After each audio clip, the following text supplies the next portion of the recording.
Buenas tardes, bienvenidos al ciclo de videoconferencias 2013, la bioética ante los retos de la sociedad contemporánea, que ha diseñado la Comisión Nacional de Bioética y que tiene como propósito difundir el conocimiento bioético, propiciar el intercambio de información y dar a conocer algunos de los temas y preocupaciones centrales que giran en torno a este campo de conocimiento.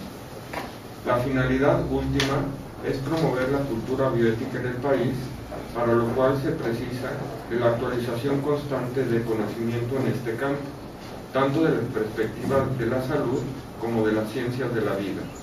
En esta ocasión nos acompaña el doctor Francisco Javier Soberón Maneiro, director general del Instituto Nacional de Medicina Genómica, con el tema Bioética y el genoma humano. El doctor Soberón Maneiro es originario de México, Distrito Federal, químico de la Universidad Iberoamericana, doctorado en investigación biomédica por la Universidad Nacional Autónoma de México.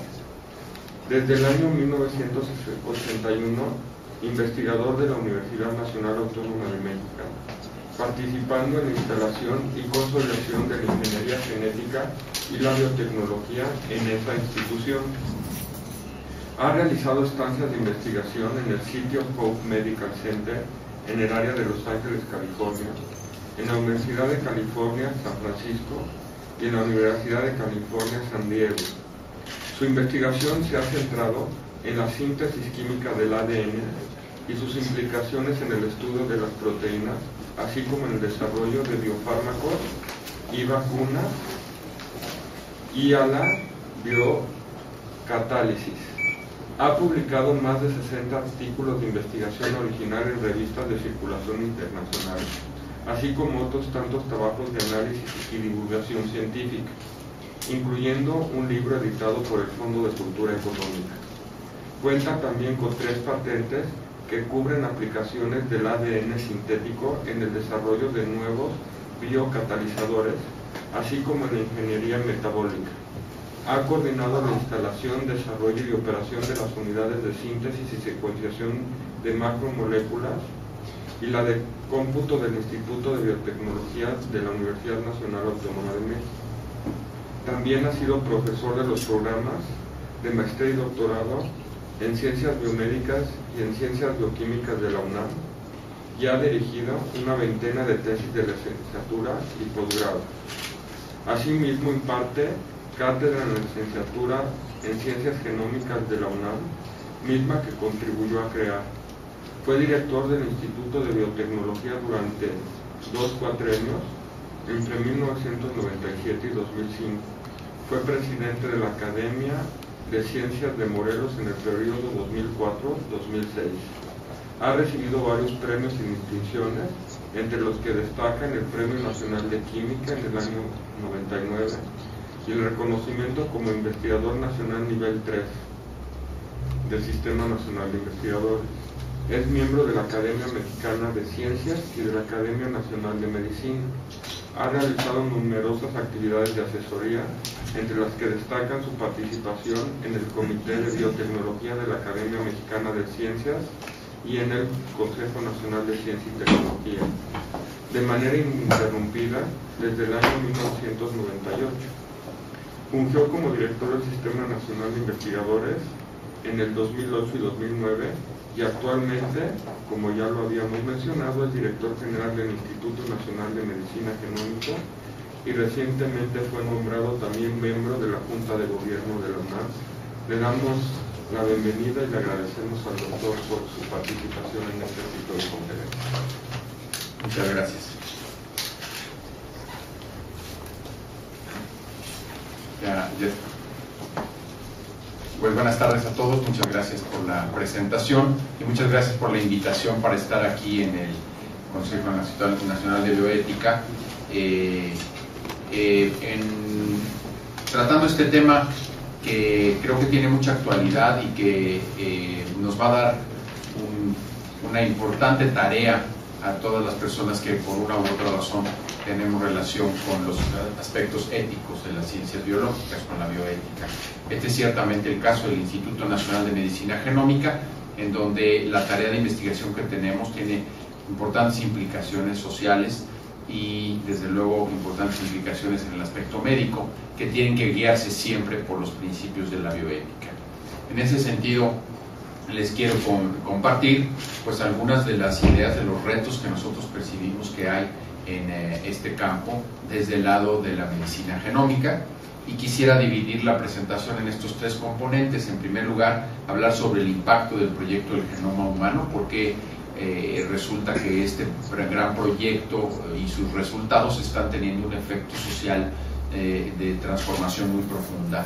Después, referirme a cómo es que esto, en el contexto cuál es el contexto en el que la bioética impacta a nuestra tarea, a la tarea de quienes estamos cercanos al proyecto del genoma humano, y de esta manera pues comprender un poco este marco de referencia.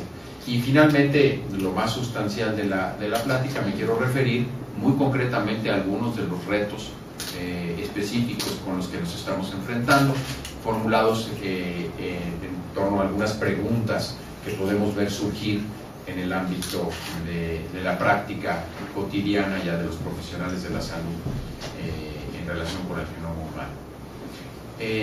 Bueno, pues en primer lugar ponernos un poco en el marco de referencia. El genoma humano fue un gran proyecto, me refiero al proyecto del genoma humano, que es este gran proyecto internacional con un elevado costo de algunos miles de millones de dólares, cientos de laboratorios en el mundo que participaron para descifrar la secuencia el código de letras genéticas que constituyen nuestros 23 cromosomas o 23 pares de cromosomas como seres humanos. Esto inició pues desde el descubrimiento de los ácidos nucleicos abajo a la izquierda en la lámina, desde el siglo XIX, y después pues todo lo que fue el avance en el siglo XX de la genética como tal, y después de las técnicas de genética molecular basadas en el gran descubrimiento en 1953 de la estructura del material hereditario. A partir de que se conoce esta base química y fisiológica de la herencia, se desata pues toda una serie de investigaciones que han modernizado el estudio de la biología, hasta llegar a este gran proyecto de secuenciación del genoma humano, como les digo, al cual se dedicaron pues arriba de 3.000 millones de dólares, pero que subtuvo así ya la secuencia, el libro genético básico que constituye las instrucciones biológicas para hacer un ser humano, vamos a decir. Y yo quisiera destacar pues que a partir de que surgió este proyecto, se inició la iniciativa de hacer en México un instituto que se dedicara a estudiar de manera intensiva los productos, los frutos, las herramientas, utilizar las herramientas que surgen de este gran proyecto con objeto de aplicarlas a la salud. Y uno de los grandes retos que desde un principio se vio en este proyecto fue el contexto de la ética, de la aplicación ética de estos conocimientos era consustancial al proyecto mismo, y se arrancó un proyecto llamado ELSI, de las implicaciones éticas, legales y sociales de ese proyecto. Aquí termino señalando con rojo hasta arriba a la derecha de la lámina que las aplicaciones, los efectos concretos que se observarán en la salud de la población están empezando ya a aparecer, las primeras aplicaciones en esta década, y sin duda para el 2025, por poner una fecha distante pero previsible en vida de muchos de los que estamos aquí, ciertamente de nuestros hijos, aparecerán lo que llamamos la medicina personalizada, basada en el genoma de cada uno de nosotros. Pero ¿cuáles son las implicaciones éticas que tiene esto? Es lo que nos va a ocupar. Tengamos un poquito más del contexto científico. Los seres humanos entonces tenemos, más o menos costó $1 secuenciar cada una de esas bases o esas letras genéticas en su momento, la década de los 90, que fue cuando se emprendió la secuenciación, o los primeros años del siglo XXI, y se descifraron los 3.000 millones de letras embebidos en los 23 cromosomas, y se estima, bueno, se tiene un número aproximado, porque después de todo definir un gen hoy día no es tan sencillo, de alrededor de 21.000 genes que constituyen el patrimonio genético completo de los seres humanos. Ahora, una cosa muy importante es, pues, el genoma humano, pues, el genoma de quién, ¿verdad? Aquí queda clarísimo que cada uno de nosotros, pues, tiene un genoma personal que es diferente al de cualquier otro ser humano. Vamos a decir que es único e irrepetible, excepto por los gemelos idénticos, cuyo genoma es esencialmente idéntico. Y ahí hay una primera clave también para bioética, de saber que el genoma, por supuesto, no lo es todo. Es solamente uno de los componentes que integran la unicidad de un ser humano. Tienen que ver sus experiencias, sus decisiones y su capacidad cognitiva, que lo hace distinto incluso de su gemelo idéntico, y a veces muy distinto. Pero desde el punto de vista biológico, pues sí son idénticos. Ahora, señalar un poco rápidamente, ponernos de acuerdo cuáles son las diferencias entre unos seres humanos y otros. Hay nuevos proyectos posteriores, simultáneos y desde luego posteriores al proyecto grande de genoma humano, que ha empezado a catalogar la diversidad genética humana. Y sabemos que entre un ser humano y otro cualesquiera hay del orden de 0,5% de diferencia. Más o menos 5 de cada 1000 de esas letras son distintas. Esto parece muy poco, ahora somos 99.5% idénticos un ser humano a otro. Pero ese 0,5% significa cerca de 4 millones de diferencias puntuales entre un ser humano y cualquiera otro. Y eso nos permite, esas diferencias nos permiten investigar muchísimas cosas. Y hoy día aclarar que se puede genotipar, es decir, extraer un conjunto de estas diferencias muy informativas, vamos a decir 1 millón de ellas, por 2 o 3 mil pesos de costo de reactivos. Y con esto tener una digamos, huella genética, un genotipo completo de un ser humano por un costo, como ven, pues relativamente accesible. Y muy pronto se podrá tener toda la secuencia de los 3.000 millones de letras que constituyen a un individuo por menos de 10.000 pesos. Así que esto se va dándole, el abaratamiento de la secuencia se va dando simultáneo a la correlación a través de muchos estudios de los fenotipos, las características físicas, biológicas e incluso de temperamento con el genotipo. Entonces, estas correlaciones genotipo-fenotipo están siendo investigadas activamente en miles de investigaciones que van produciendo cada vez datos más seguros y más con implicaciones claras en diversos ámbitos. Algunas notas adicionales para que veamos cuál es el impacto. La genómica, la secuenciación del DNA, esta que costó $1 por cada base al final del siglo XX, cuando se completó el borrador del genoma humano, hoy día cuesta 1 millón de veces menos. Prácticamente no hay tecnología que se haya abaratado a la velocidad que se abarató la secuenciación del DNA. Entonces, tenemos una capacidad de indagación de la genética, de la genómica, sin precedentes, inesperada inclusive, el avance tecnológico. Con esto que ha pasado, por ejemplo, de las enfermedades llamadas mendelianas o enfermedades raras, monogénicas, de las cuales hay como 7.000. Antes del proyecto del genoma humano se tenían identificadas para 70 de ellas cuáles eran los genes responsables. Hoy día, más de 3.000. Solo en 10 años pasamos de 70 a más de 3.000. Más de 3.000 enfermedades genéticas, ya sabemos cuáles son los genes responsables. Esto también ha permitido otro tipo de análisis masivos. En la genómica contemporánea se utilizan mucho este tipo de análisis que llamamos Genome Wide Association, ahí dice GWA, Genome Wide Association Studies. Son estudios en donde sin prejuicios se analiza cuáles genes pueden estar involucrados en una cierta condición. Y cada bolita que ven en ese diagrama, este diagrama quizá no se percibe con la resolución adecuada, pero cada barra de estas es un cromosoma, es el cromosoma 1, el más grande de todos, por acá está el cromosoma 22, el más cortito, y luego los cromosomas sexuales, el X y el Y, ¿no? X y Y. sería el cromosoma 22, 21, etc. En cada cromosoma, cada una de estas bolitas significa una condición, una enfermedad, para la cual ya se ha identificado un gen que tiene que ver con esa enfermedad. Como ven, son miles de diferentes marcadores que ya están asociados a enfermedades. Y aquí, no se ven bien, pero creo que en la próxima se van a notar con más detalle. Tenemos el tipo, las bolitas aquí de colores nos dicen qué tipo de enfermedad es la que ha sido mapeada. Por ejemplo, aquí están resaltadas en el lado izquierdo las enfermedades del sistema digestivo.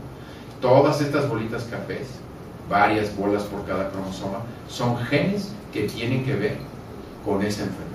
Aquí se destaca, por ejemplo, uno de los genes que tiene que ver con la enfermedad de Crohn, que tiene efectos de predisposición a padecer esa enfermedad y que nos habla de las vías celulares de los mecanismos biológicos. Pero fíjense de este lado, que es más importante para la plática de hoy, tenemos lo que llaman procesos biológicos o respuesta a drogas, otras enfermedades y otras características, other trait. Entonces hay bolitas que se refieren a cosas que no son estrictamente enfermedades. Por ejemplo, estatura. Por ejemplo, propensión a beber alcohol. Y todas estas se han obtenido por el mismo mecanismo. Se toma un conjunto de personas que tiene esa característica, propensión a beber alcohol, y un grupo control que no tiene esa propensión. Se analiza todo su genotipo y se ve en qué áreas están las diferencias, en dónde hay diferencias estadísticamente significativas entre una y otra característica.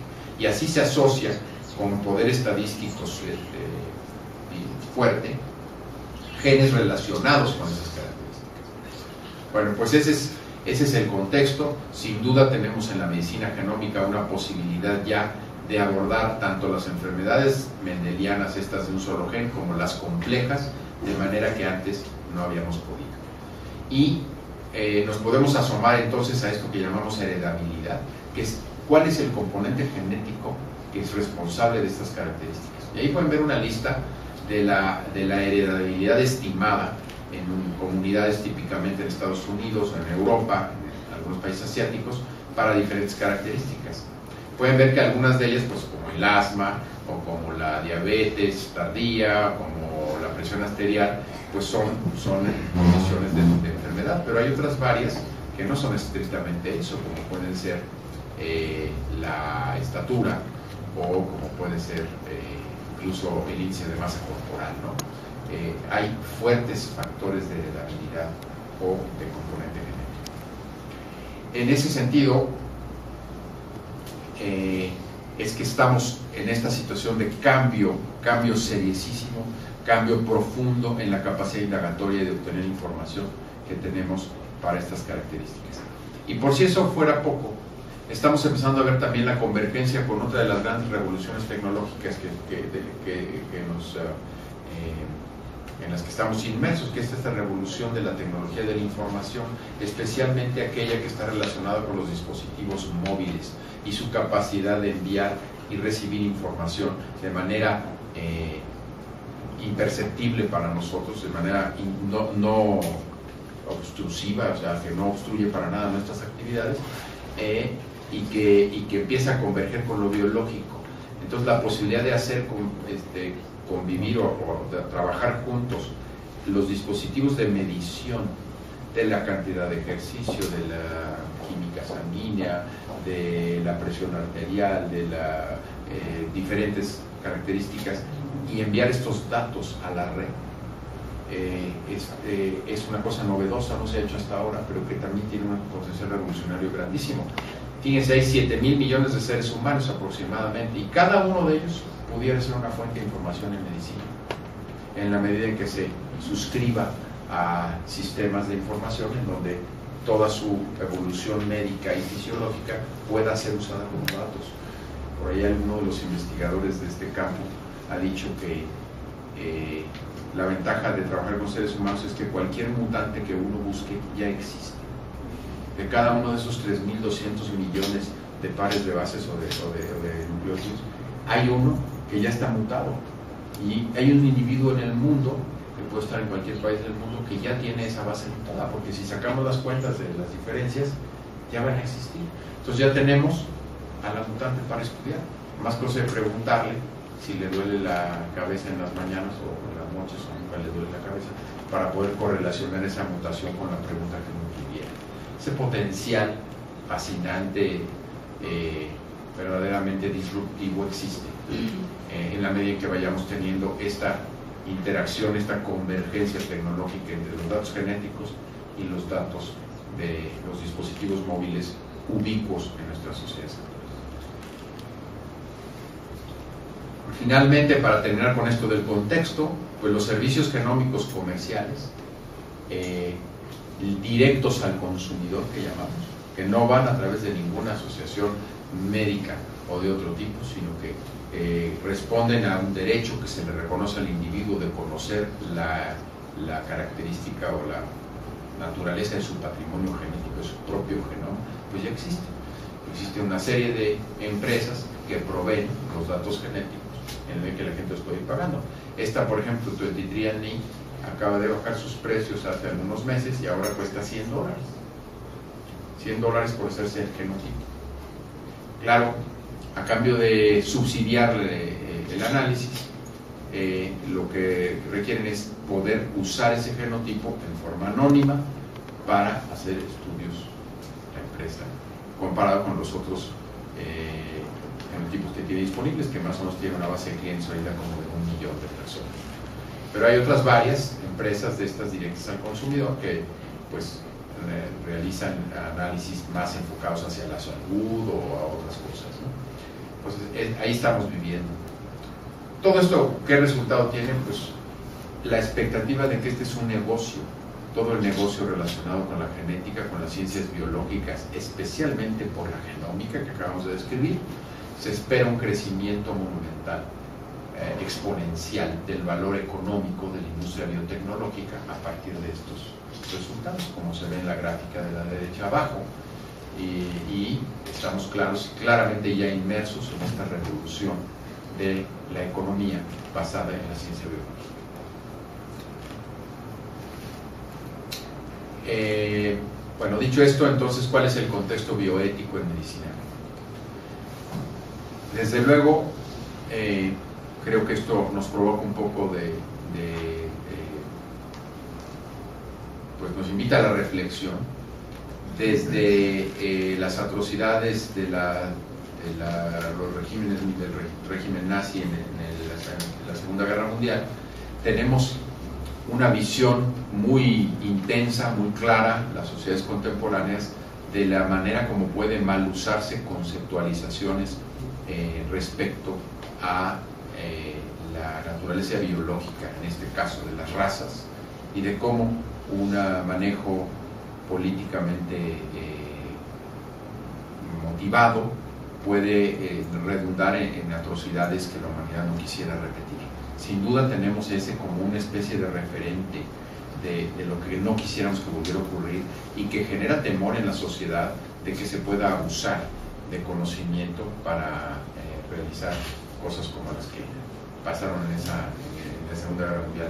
En ese sentido, la bioética la entendemos en el instituto, pues un referente, digamos, de las varias definiciones.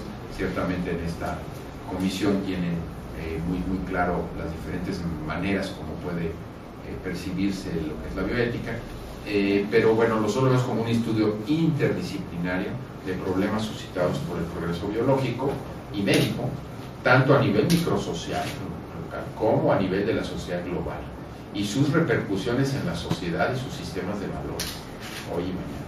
Efectivamente, la genómica, el genoma humano, está postulando cuestionamientos importantes a la sociedad y a sus sistemas de valores, hoy y mañana. Creo que esta naturaleza del contexto bioético es muy importante de ver para nosotros. Y dos términos pues muy claros que están presentes casi siempre como referentes en el análisis sería la eugenesia como concepto, el que nuestra naturaleza biológica partamos de un respeto a su dignidad, digamos, pero también a una búsqueda de que la especie mantenga su integridad y su componente básicamente biológico en buenas condiciones, y al mismo tiempo la no discriminación. Cualquiera de estos temas puede ser abusado en un sentido o en el otro. Y la biótica contemporánea también tiene estos otros referentes desde el punto de vista del IMG, como lo vemos nosotros en nuestro Centro de Estudios Éticos, Jurídicos y Sociales, y es la secularización, que el análisis y la investigación sobre estos procesos y estos conceptos no esté sesgado por concepciones previas de corte religioso, de corte no secular. Por otro lado, la interdisciplinaridad, reconocer que este análisis debe hacerse por personas que tienen diferentes formaciones, diferentes entrenamientos, diferentes actividades en la vida. Ciertamente esto no está restringido ni a los científicos, biológicos, ni siquiera solo a los académicos, a todo tipo de personas que puedan opinar y enriquecer la discusión. El enfoque debe ser prospectivo, puesto que muchas de las cosas que tenemos que enfrentar sabemos que van a pasar en un tiempo posterior, pero aún no están ocurriendo, nos tenemos que adelantar a mucho de lo que va a ocurrir. Un enfoque social, una visión social, que debe ser sistemático el análisis y científico, basado en evidencias, y es un fenómeno transcultural, a pesar de que, claro, debe estudiarse en el contexto de lo que cada uno de los pueblos, de las culturas, incluso de las culturas regionales importa. Finalmente tiene un llamado a ser un fenómeno transcultural que va más allá de la cuestión local y que ve al ser humano en su naturaleza más compartida entre todos los pueblos. Pasaré entonces ya a mencionar de manera muy puntual algunos de los retos surgidos que vamos detectando, y están formulados de manera de preguntas, ¿no? Por ejemplo, esta pregunta clave: ¿quién debe tener acceso a la información genética almacenada? ¿A quién le pertenece? ¿Quién la controla? Las secuencias genéticas, los genotipos, son información, y son información que debe tener algún dueño, ¿no? Que debe tener una regulación de quién tiene derecho a usarlo. ¿Cómo pueden, por ejemplo, las familias resolver el conflicto cuando algunos miembros quieren hacerse pruebas genéticas para determinar si tienen una enfermedad genética y otros no? Porque resulta que en algunas ocasiones, dependiendo de la naturaleza de la enfermedad, el hecho de que una persona la tenga implica necesariamente que la otra también. Entonces, en esas ocasiones, ese conocimiento pues no puede estar disociado de los intereses. No es un interés estrictamente individual, tiene implicaciones. Puede ser tanto de hijos hacia padres o de padres hacia hijos. En otro de este mismo grupo de preguntas: ¿pueden los patrones, los empleadores, requerir pruebas genéticas como condición para dar un empleo? ¿Hasta dónde es legítimo? ¿Para qué tipo de empleo? Sí, ¿para cuál no? ¿Cómo es que se va a regular eso?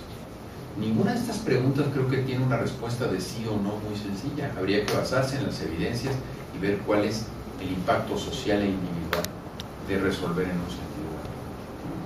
¿Cómo te sentirías si dieras positivo para una enfermedad genética? ¿Y cómo te sentirías si dieras negativo?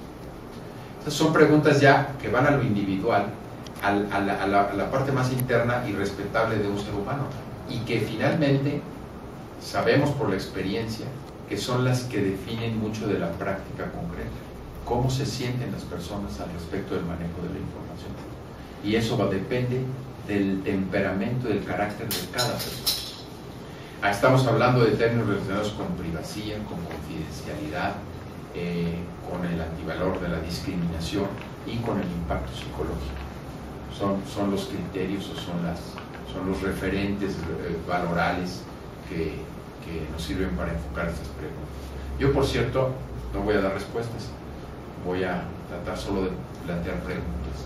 Las respuestas tienen que irse resolviendo en los comités, en la propia normatividad que se vaya generando y en la evidencia que se vaya acumulando por la investigación.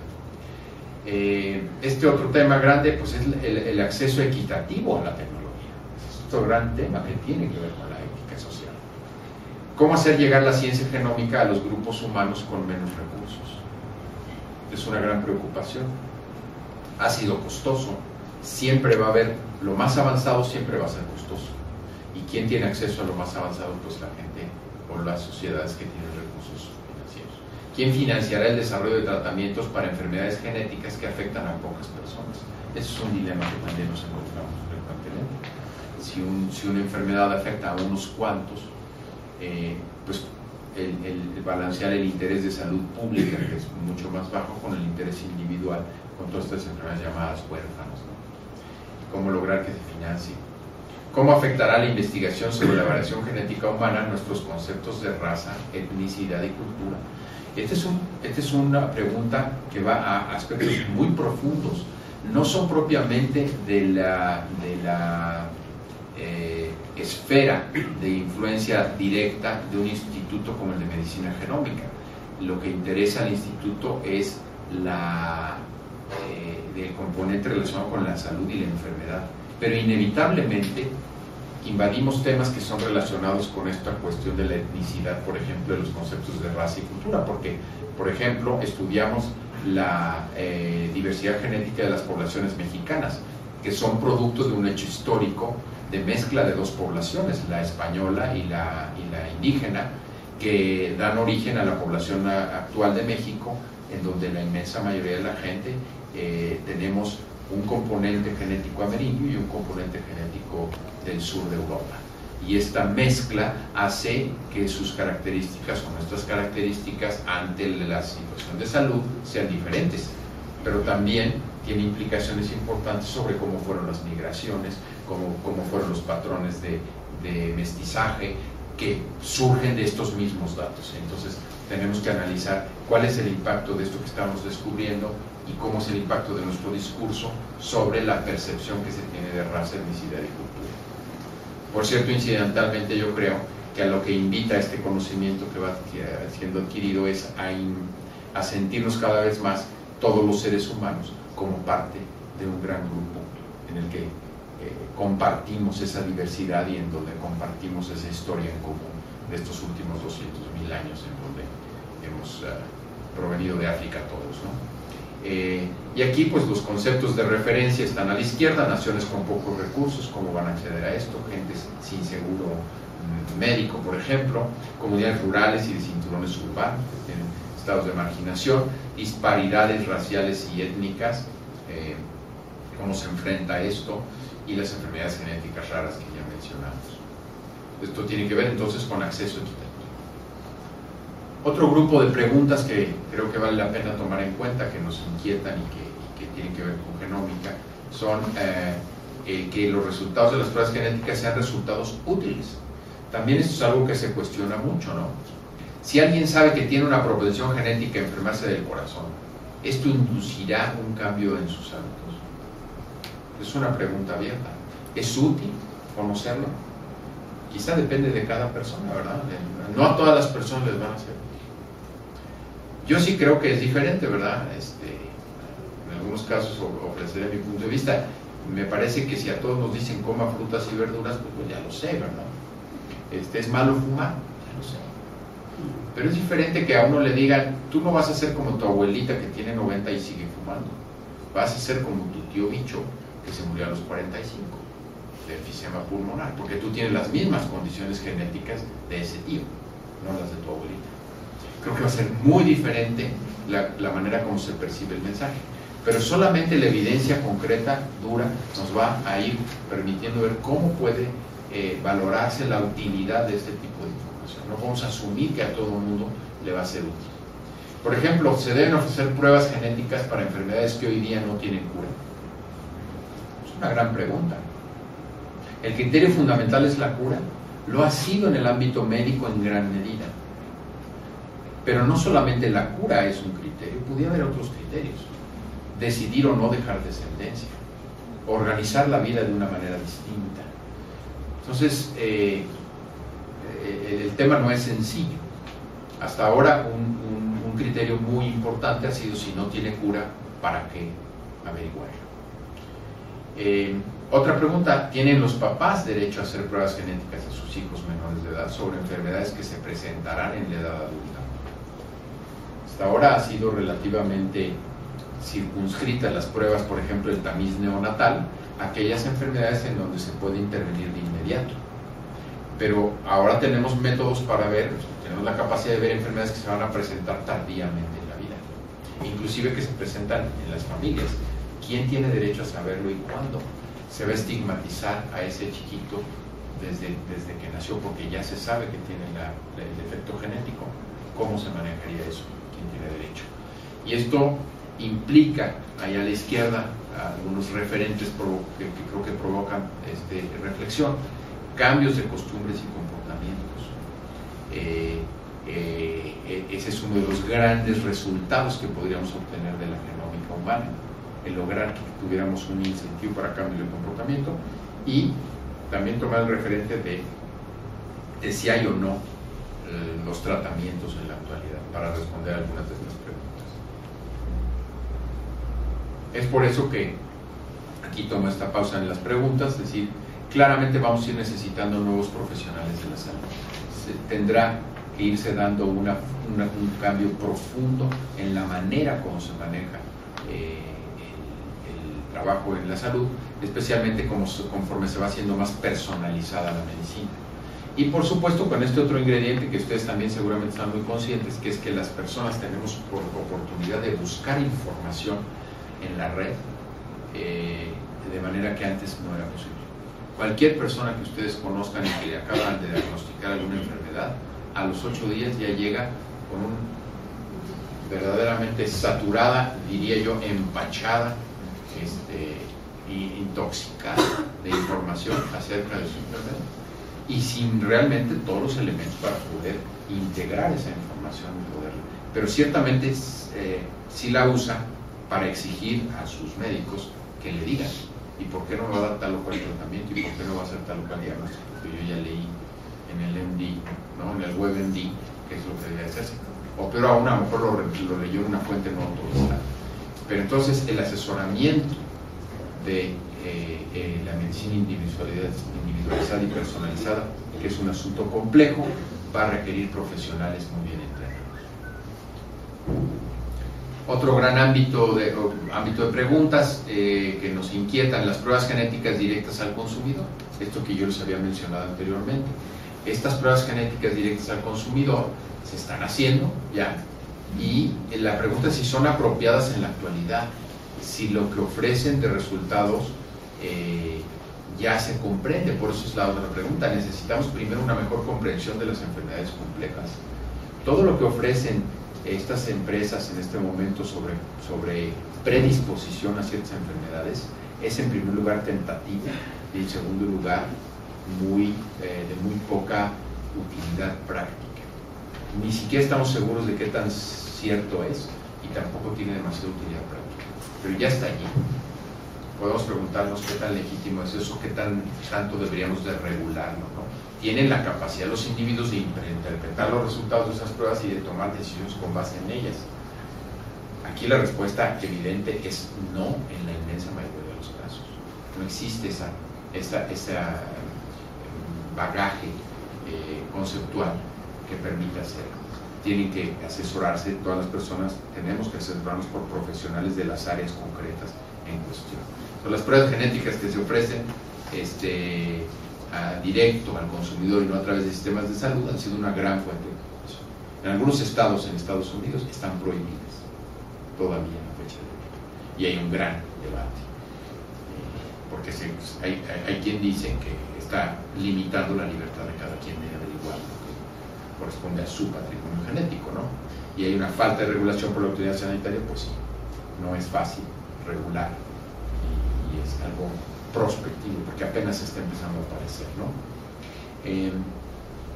Para ello, pues estamos procesando todas estas cosas utilizando pues nuestros comités de ética e investigación, nuestros órganos colegiados que vamos integrando, y lo vamos haciendo conforme vamos pudiendo, conforme se va presentando, pero sin duda hay una carencia de un referente legal que tenemos que trabajar más rápidamente. Sería uno de los mensajes que yo quisiera enviar.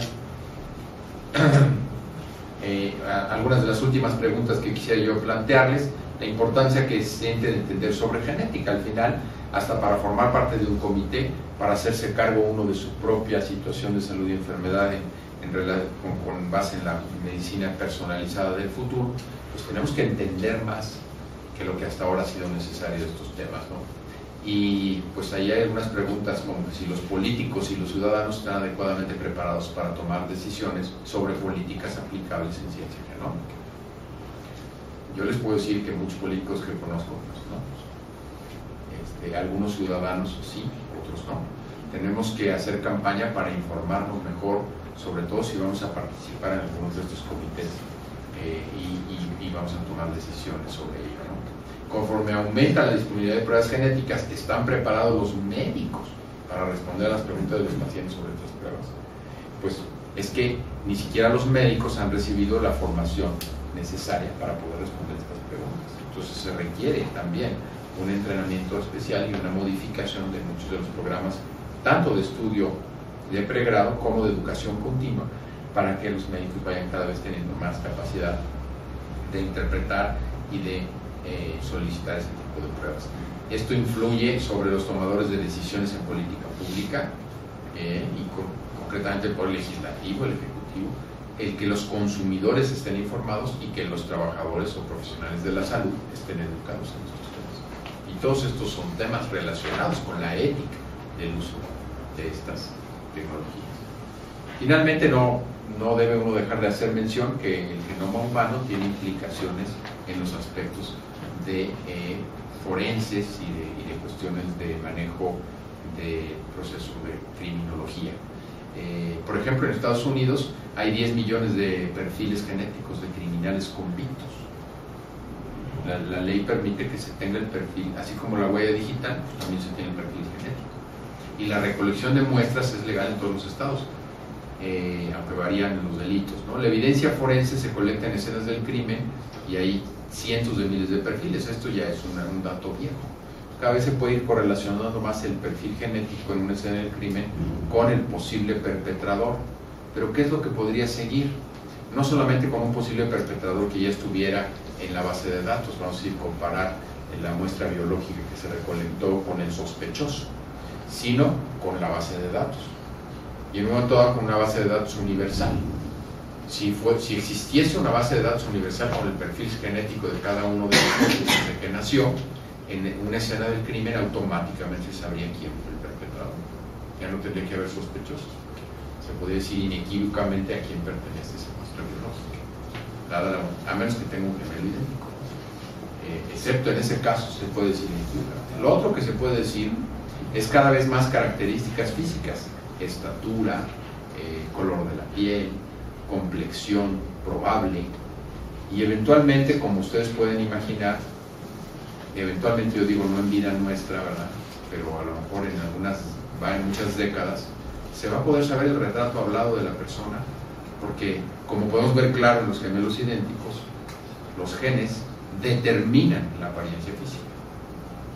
Prácticamente, excepto accidentes, fuertes enfermedades, los gemelos idénticos nacen, crecen, se reproducen y mueren idénticos.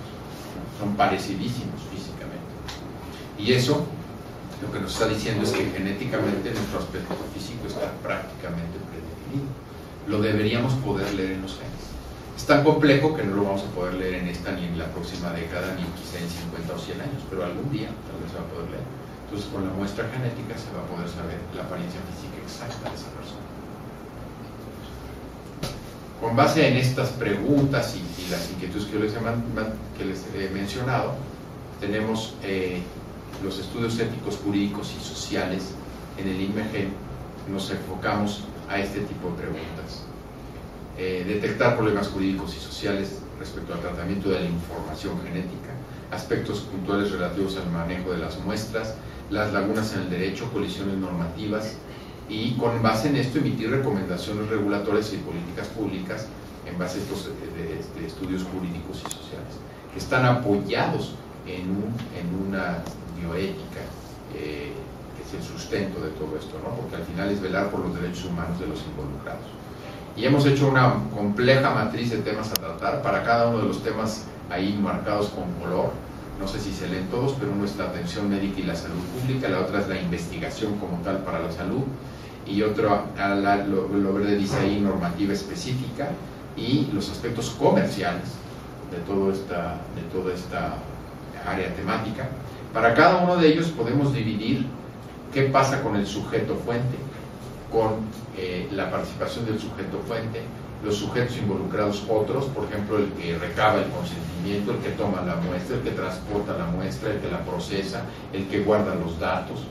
Luego los sujetos responsables, ¿no?, que detentan realmente una responsabilidad en el asunto, el equipo de investigación, el equipo médico, el que hace la notificación, los sujetos titulares, dueños de la información, y qué tipo de titularidad tienen, ¿no? A veces es un bien individual, a veces es un bien público. Pues es una matriz compleja y llena de diferentes ámbitos para los cuales hay que deliberar y legislar. Y quiero yo cerrar esta charla comentándoles algunos de los temas más contemporáneos que creo que abren un punto de reflexión que creo que es de llamar la atención.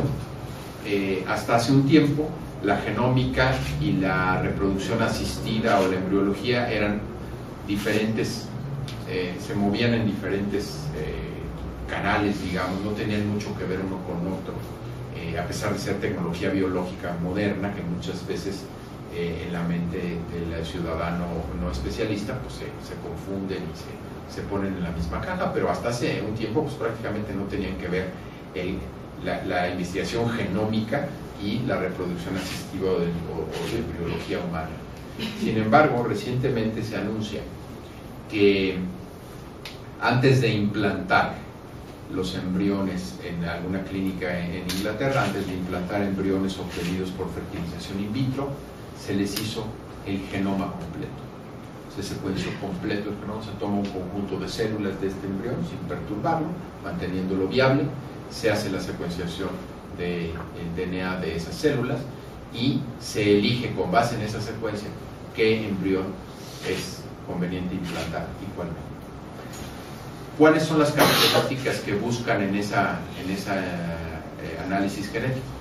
Pues que no tenga aberraciones cromosómicas, que no vaya a resultar en un producto inviable, que se aborta, etcétera, que no tenga enfermedades gravísimas como las que pasan con algunas de esas aberraciones, pero nada impide que cuando se lee ese genoma se analicen otras características como las que ya mencioné anteriormente.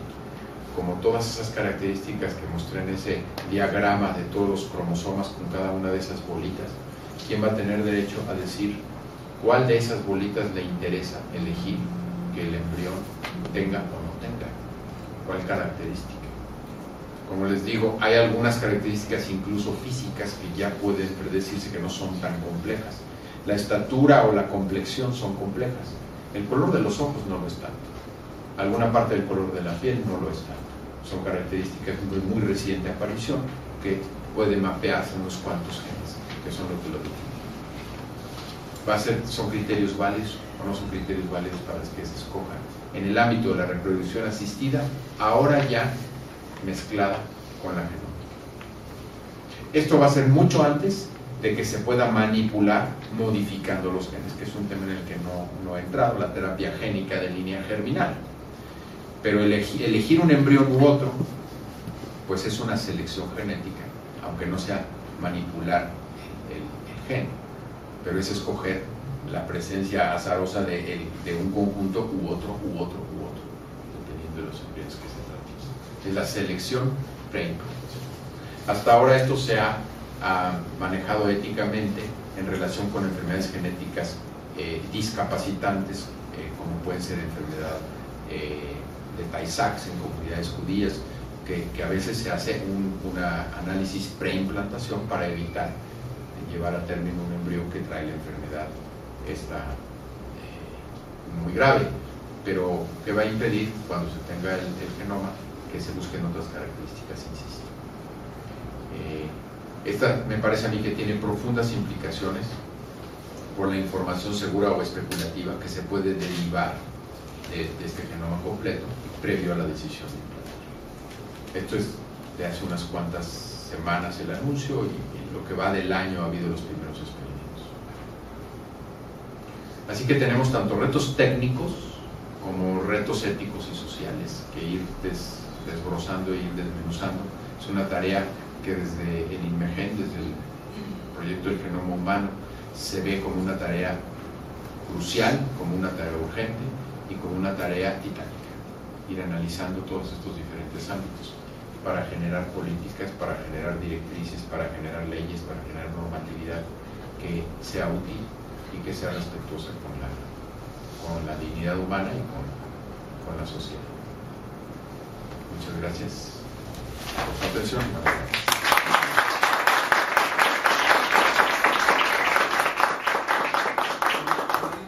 Para un par de preguntas, no sé si... En los comités de ética en investigación, creo que tiempo atrás no teníamos muchos problemas porque nos pedían que si permitíamos hacer tal estudio genético en el estudio que estaban ahí, pero ahora dejan esto abierto, o sea, dicen, vamos a hacer tal, pero vamos a guardar la muestra para que en el futuro lo que se vaya saliendo y que podamos hacerlo en este tejido. ¿Hasta qué punto y en qué basaríamos de los acuerdos internacionales permitir o no esto?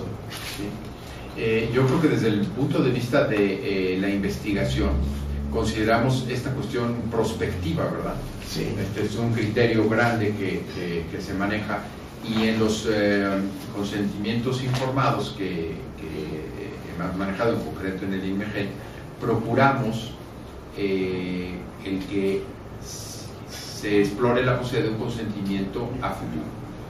¿Por qué lo pensamos? Porque nos damos cuenta de que en investigaciones anteriores, si hubiéramos tenido ese consentimiento, el valor de esas muestras para generar conocimiento útil sería muchísimo mayor, ¿verdad? Si tuviéramos el consentimiento informado para utilizar información en el futuro. Lo que yo creo es que desde el punto de vista de la eficiencia, de la utilidad social de las investigaciones, del retorno de la inversión por esas investigaciones, sí es muy conveniente tener consentimientos informados prospectivos que permitan hacer cosas posteriores. Creo que la salvaguarda de que esto sea éticamente apropiado es que siempre haya comités en investigación que vayan aprobando cada una de las nuevas cosas que se vayan haciendo, ¿sí? Entonces, hay un consentimiento informado del paciente o del sujeto, pero que esté seguro de que siempre se harán los análisis conforme apruebe un comité de ética. Y con frecuencia la salvaguarda fundamental tiene que ver con la confidencialidad, ¿no? Que se maneje confidencialmente y que no se divulguen los resultados de manera que la persona pueda ser lesionada. Pero en general yo veo muy importante la perspectiva o el consentimiento a futuro en tanto con el criterio de la eficiencia del uso del recurso de investigación. Sí, creo que en ese sentido es muy importante lo que tiene que ver con el manejo de los biobancos, ¿no?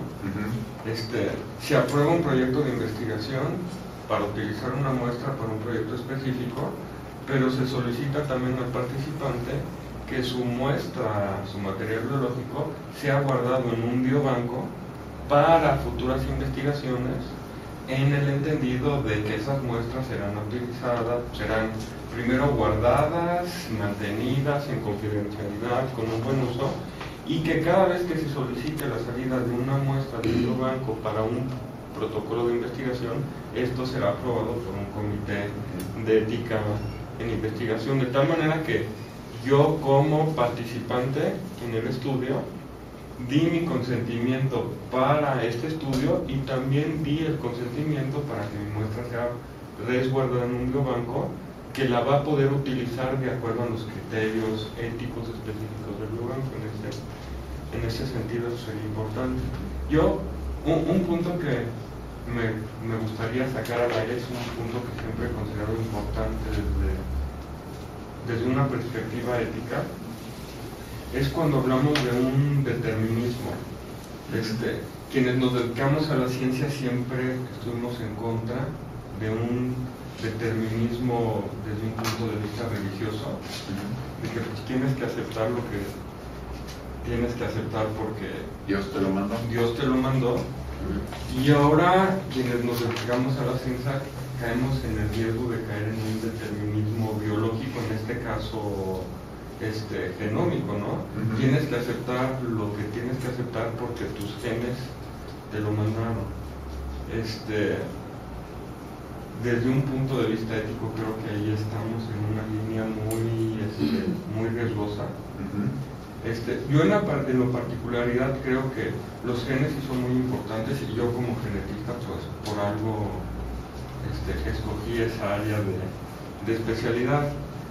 Sin embargo, como mencionaste, pues es muy importante que quede muy claro que existen muchas características que dependen no solo de un gen, sino de muchos genes. Los factores que regulan la expresión de los genes, que en algunos casos se conocen que pueden ser propios del organismo o influidos por el medio ambiente, y que existen todavía expresiones de muchos genes que se llevan de manera azarosa para características que son muy complejas. Yo creo, y un ejemplo que uso en mi caso particular, yo creo que si yo tendría exactamente los mismos genes de Arnold Schwarzenegger, hoy en día, yo creciendo en el ambiente que crecí y como crecí, fenotípicamente no sería igual a él.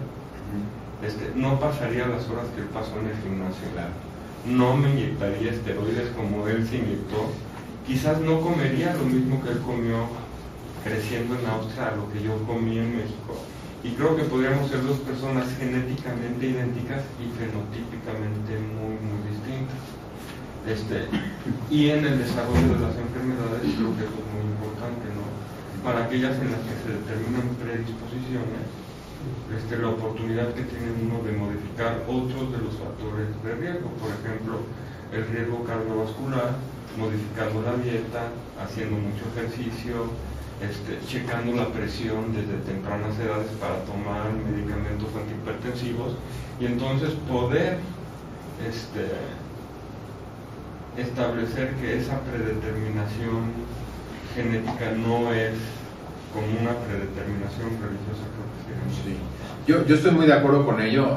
Algunos comentarios adicionales que yo haría es, efectivamente, uno de los mensajes centrales debería ser el de la complejidad.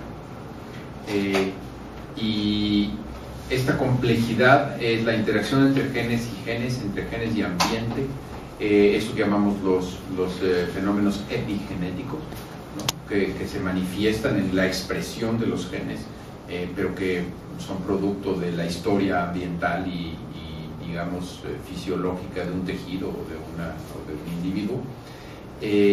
Y creo que inculcar un poco en la población esto que sí es un concepto muy científico, que es no ser determinístico sino probabilístico. Todo esto es probabilístico. Este mismo doctor que algún día dijo que el mutante para cualquiera una de las 3.200 millones de bases ya existe en alguno de los humanos, también dijo otra cosa. Cuando un doctor le diga a un paciente, usted tiene 30%, 3 de cada 10 personas como usted van a sufrir de la enfermedad, la pregunta inmediata del paciente es, ¿yo en cuál estoy? ¿En el 7 o en el 3? No hay esa percepción de lo probabilístico afinada en la sociedad. O sea, es un tema que debemos inculcar. Nada de esto es absolutamente determinístico. Vamos, ni una enfermedad genética mendeliana tenemos la absoluta certeza, pero sí sabemos que hay una probabilidad superior al 99%. Entonces, tiene mucho sentido cambiar el hábito o hacer cosas cuando se tienen ciertos determinantes genéticos que son absolutamente avasalladores. Entonces, esto es lo que le va a tocar a cada paciente o a cada persona, evaluar el aspecto probabilístico y decir en qué manera ajusta. A veces nos asustan con cosas de que comer brócoli aumenta tu probabilidad de padecer cáncer de testículos más o menos 3 veces más alto. Vamos a suponer. Ok, ¿y cuánto es 3 veces más alto? Pasa de 1 millonésimo a 3 millonésimos. Me interesa. O sigo comiendo brócoli, que está muy sabroso. O sea, ese tipo de concepto probabilístico no existe, no es sofisticado. Tomamos decisiones absurdas muchas veces sobre un temor fundado en una probabilidad que está perfectamente bien determinada, estadísticamente comprobada, pero que es irrelevante. En otras ocasiones va a haber cosas muy importantes. Y eso es lo que tenemos que ayudar al ciudadano a que distinga y a que tome una decisión informada basada en este tipo de conceptos. Yo también diría que aún en los aspectos más determinados, si tuviera los mismos genes de Arnold Schwarzenegger sería totalmente distinto. Sería parecidísimo, nada más que uno más tronado que el otro. Pero uno diría, caray, este cuate sí idéntico a Arnold Schwarzenegger, nada más está más flaquito, ¿no? Yo es lo que esperaría, o sea, que la diferencia no fuera tan pronunciada, porque allí el componente genético es muy importante, ¿no? Yo a lo que me refiero es que la característica primordial de ese sujeto es eso, el estar, es esa característica física que en realidad si no hago lo que él hizo no la desarrollaría, que es su característica. 100% de acuerdo. Que es algo de lo que más llama la atención, ¿verdad? Sí. Y eso no es una... Y lo que sí es importantísimo que nadie se sienta predeterminado. ¿Sí? Efectivamente, las decisiones que tomamos en nuestro entorno son importantísimas, pero en conjunto con nuestra genética. Sí. Y que a veces nos preocupamos muchas veces por cuestiones tan sofisticadas como estas, cuando hay otras cosas probabilísticas de la vida diaria, como usar el cinturón de seguridad. Así es. Para sobrevivir un accidente de carros, y por eso mucha gente no conoce. Por supuesto. Bueno, pues muchísimas gracias. Gracias a ustedes por su atención. Creo que es un tema muy importante, muy relevante, actual, del cual todos deberíamos interesarnos en la Comisión Nacional de Bioética. Es uno de nuestros temas prioritarios. Y por último, al nombre del doctor Manuel Luis de Chávez, presidente del Consejo de la Comisión Nacional de Bioética, le entrego este reconocimiento por la brillante participación que ha tenido en nuestro ciclo de conferencias y un pequeño presente de la Comisión. Muchas gracias. Muchas gracias.